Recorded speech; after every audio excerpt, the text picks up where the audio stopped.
बच्चों, हम पढ़ने वाले हैं पृथ्वी के समान किसी गोले पर किसी बिंदु की स्थिति का वर्णन करना कठिन है। अब प्रश्न ये उठता है कि इस पर किसी स्थान की स्थिति कैसे बताई जा सकती है। इसके लिए हमें कुछ बिंदु एवं रेखाओं के संदर्भ की आवश्यकता होती है। आप देखेंगे कि एक सुई ग्लोब में झुकी हुई अवस्था में स्थित होती है, जिसे अक्ष कहा जाता है। ग्लोब पर वे दो बिंदु जिससे होकर सुई गुजरती है, उत्तर तथा दक्षिण ध्रुव है। अब ये देखो, ये उत्तर ध्रुव है, ये दक्षिण ध्रुव है। हम पहले भी समझा चुके हैं, उत्तर ऊपर आता है और दक्षिण नीचे आता है। ठीक है। अब ग्लोब को इस सुई के चारों ओर पृथ्वी की भांति पश्चिम में पूर्व की ओर घुमाया जा सकता है। लेकिन याद रखें, इन दोनों में एक अंतर है। पृथ्वी पर वास्तव में ऐसी कोई सुई नहीं होती। यहाँ अपने अक्ष पर चारों ओर घूमती है, जो एक काल्पनिक रेखा है। एक अन्य काल्पनिक रेखा भी ग्लोब को दो बराबर भागों में बांटती है। इसे विषुवत वृत्त कहा जाता है। ठीक है बच्चों, आप ये हमने पढ़ा दिया। एक बार और रिवाइज करा देती हूँ आपको कि पृथ्वी के समान किसी गोले पर किसी बिंदु की स्थिति का वर्णन करना कठिन होता है। अब प्रश्न ये उठता है कि इस पर किसी स्थान की स्थिति कैसे बताई जा सकती है।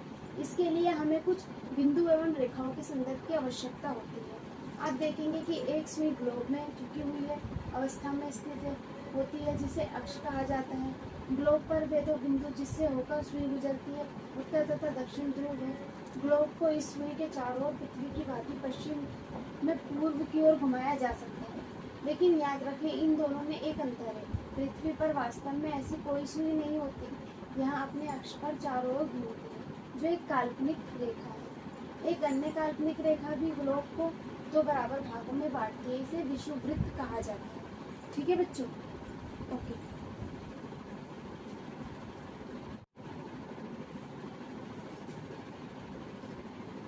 बच्चों, आज हम स्टार्ट करने वाले हैं पृथ्वी के उत्तर में स्थित आधे भाग को उत्तरी गोलार्ध तथा दक्षिण वाले आधे भाग को दक्षिण गोलार्ध कहा जाता है।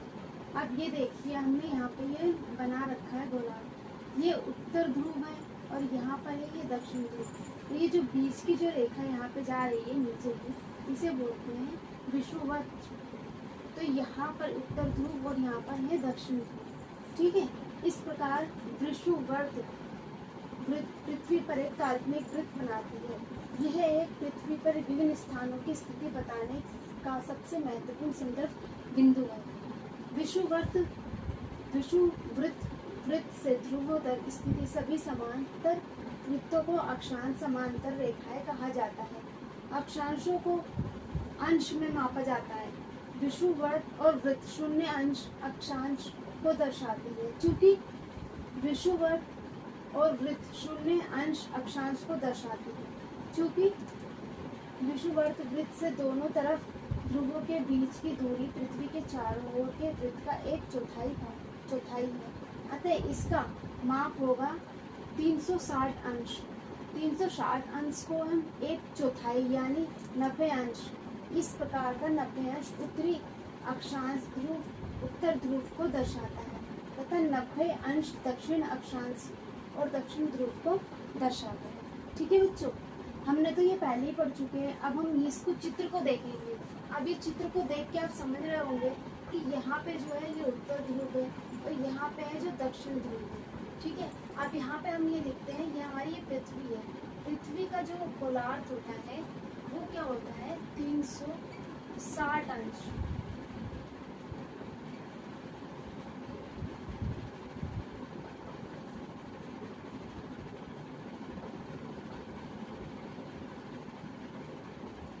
ठीक है बच्चों, 360 अंश होता है। अब यहाँ पे 80 डिग्री पे है, 80 डिग्री है जो है उत्तर ध्रुव, और ये 60 डिग्री है, ये भी उत्तर ध्रुव है। 40 डिग्री है, ये भी उत्तर ध्रुव है, और ये 20 डिग्री है, ये भी उत्तर ध्रुव है। अब जो नीचे का जो आता है ये विषुववृत्त कहला जाता है, और ये 20 डिग्री ये दक्षिण ध्रुव है। ठीक है। अभी यहाँ पे हमने ये डायग्राम देख लिया है, आपने देख लिया होगा कि कैसे लगा। अब हमने यहाँ पे भी आपको बता दिया कि किस प्रकार से है। ठीक है।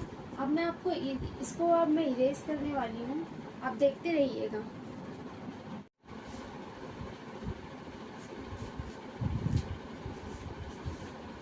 बच्चों, आज हम चैप्टर सेकंड भूगोल अक्षांश एवं देशांतर रेखा के बारे में पढ़ेंगे और इस प्रकार विषुववृत्त के उत्तर की सभी समांतर रेखाओं को उत्तरी अक्षांश कहा जाता है तथा विषुवत और वृत्त के दक्षिण स्थित की सभी समांतर रेखाओं को दक्षिण अक्षांश कहा जाता है। इसलिए प्रत्येक अक्षांश के समान के मान के साथ उसकी दिशा यानी उत्तर या दक्षिण को भी लिखा जाता है।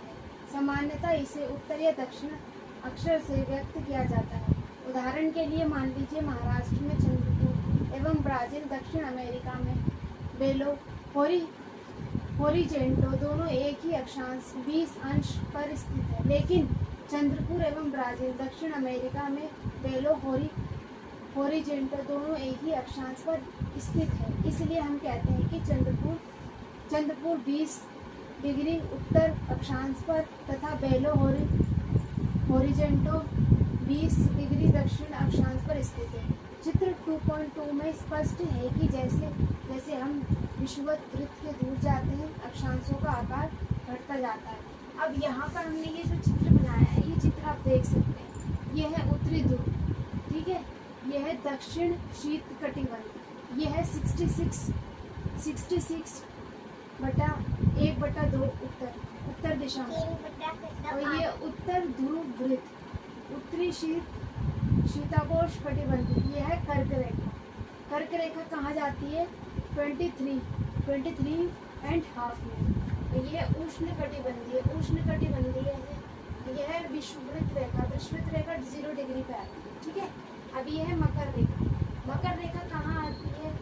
यह है 23 मतलब 23/2 दक्षिण में।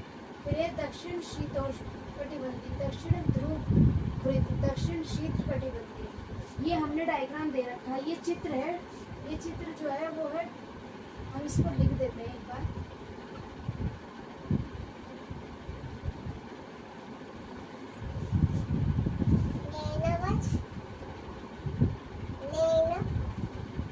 ठीक है, ये है चित्र 2.2। अब आपने देख लिया होगा बच्चों की, ये हमने आपको समझा दिया। एक बार और रिवाइज करा देती हूँ। इस प्रकार विषुवृत्त के उत्तर के सभी समांतर रेखाओं को दक्षिण अक्षांश कहा जाता है तथा विषुवत वृत्त के दक्षिण स्थित सभी समांतर रेखाओं को दक्षिण अक्षांश कहा जाता है। इसलिए प्रत्येक अक्षांश के मान के साथ उसकी दिशा यानी उत्तर या दक्षिण को भी लिखा जाता है। सामान्यतः इसे उत्तर या दक्षिण अक्षर से व्यक्त किया जाता है। उदाहरण के लिए महाराष्ट्र में चंद्रपुर एवं ब्राजील, दक्षिण अमेरिका में बेलो होरिजेंटो दोनों एक ही अक्षांश 20 डिग्री अक्षांश पर स्थित है। लेकिन चंद्रपुर एवं ब्राजील, दक्षिण अमेरिका में बेलो होरिजेंटल दोनों एक ही अक्षांश पर 20 डिग्री पर स्थित है। इसलिए हम कहते हैं कि चंद्रपुर जो है 20 डिग्री पर है उत्तर अक्षांश पर तथा बेलो होरिजेंटल 20 डिग्री दक्षिण अक्षांश पर स्थित है। चित्र 2.2 से स्पष्ट है कि जैसे जैसे हम विषुवत वृत्त के दूर जाते हैं अक्षांशों का आकार घटता चला जाता है। ठीक है बच्चों।